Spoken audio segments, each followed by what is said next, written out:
Pourquoi la balance, c'est pas un outil super fiable pour perdre du poids? Je sais que ça peut paraître un peu contradictoire, mais je vais vous expliquer tout en détail. Et surtout si vous êtes une personne qui avait fait des régimes yo-yo et vous n'arrivez pas à vous stabiliser dans un poids idéal, un poids sain. Donc je pense que cette vidéo, elle va vous aider, quoi. Alors quand vous vous pesez, vous voyez la prise, le maintien ou la perte de poids. C'est tout ce que vous voyez, hein. À moins que vous ayez une balance spéciale qui vous indique le taux de graisse et le taux de tout ça. Ça peut être un peu plus précis, mais ça reste pas exact. Même les super balances DEXA qu'ils ont à l'hôpital, ça reste pas exact pour plusieurs raisons. Simplement, si vous avez bu plein d'eau salée juste avant, ça va complètement fausser les données. Enfin bref, quand vous vous pesez avec une balance normale, qu'est-ce que vous pouvez attendre en fait en vous pesant? Vous pouvez attendre à voir des choses qui ne sont pas une perte de graisse. Ça peut être de la perte de graisse si vous arrivez à maintenir votre poids pendant, je sais pas, un an ou plus à long terme, quoi. Alors que si vous n'arrivez pas à maintenir un poids qui est sain et bas et satisfaisant pour vous pendant, je sais pas, pendant au moins un mois, je pense que cette vidéo va vous intéresser. Donc quand vous pesez et que vous faites un régime à restriction calorique, vous attendez à perdre de la graisse tous les jours, quoi. Ça peut arriver, mais pas forcément, quoi. Surtout avec certains régimes vachement dangereux qui sont à la mode en ce moment. Comme le régime cétogène, qui sont vachement dangereux et réfutés par la science. Si vous ne me croyez pas, allez voir. Sur mon site, les preuves scientifiques sont là.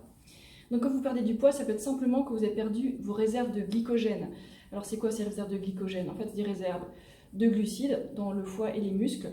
Et quand vous commencez à vous affamer, le corps va puiser dans ces réserves au départ. Ces réserves de glycogène représentent environ 4000 calories. Après, ça varie selon les personnes, si elles sont plus ou moins grandes, et si elles sont sportives ou non. Et donc, elles sont constituées de 1 g de glucides pour 3 g d'eau. Et une fois que vous avez perdu toutes ces réserves de glycogène, ok, vous pouvez peut-être perdre du gras et des muscles. Mais le souci, c'est que quand vos réserves de glycogène sont basses, notre motivation, notre énergie, notre libido sont basses, on est de mauvaise humeur. Ces régimes-là, ils sont vraiment difficiles à tenir parce que notre corps, il n'aime pas ça, il ne veut pas faire ça. Les glucides sont la source préférentielle du corps humain. Et quand on ne lui en donne pas assez, il entre en mode survie, en mode famine. Et là, la thermogénèse adaptative, elle change. Il y a des études là-dessus. Ce qui fait que vous commencez à avoir froid, et mauvais poils, et puis pas d'énergie et tout ça. Donc, premier point, c'est que vous perdez des glucides, de l'énergie, et vous ne perdez pas vraiment de la graisse. Autre chose qui peut se passer sur la balance, c'est que quand vous mangez plus assez, que vous vous restreignez, votre flux sanguin il est aussi moins important, il prend moins de volume. Et du coup, il y a tout le corps en général qui pèse moins.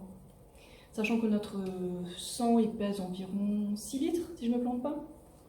Ensuite, autre chose, la rétention d'eau avec le sel. Alors, c'est bien connu que quand on mange très salé, on retient plus d'eau.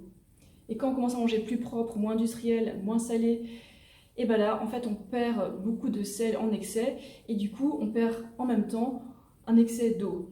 Notre corps faisait cette rétention d'eau pour se protéger du sel qui est corrosif. Autre chose qui nous fait peser plus lourd, c'est la constipation. Quand on a davantage de matière dans les intestins, on a l'air plus lourd sur la balance, mais ça ne veut pas dire qu'on est plus gras. Alors si vous commencez à manger beaucoup plus de fibres, au début, vous pouvez avoir l'impression d'avoir gagné un peu de poids, mais à force de manger des aliments qui sont riches en fibres et sains tous les jours, ça va évacuer toute la junk food que vous avez mangé avant, les produits animaux qui n'ont pas de fibres, donc ça pousse tout ça, ça peut prendre un certain temps selon les personnes.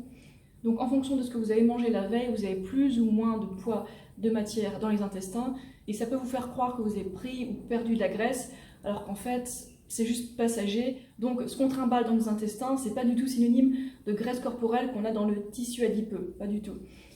Il y a aussi une chose qui est assez connue mais qui est toujours bon de rappeler, c'est que la graisse, elle prend beaucoup plus de volume que le muscle à poids égal. Donc regardez un peu l'image, c'est évident.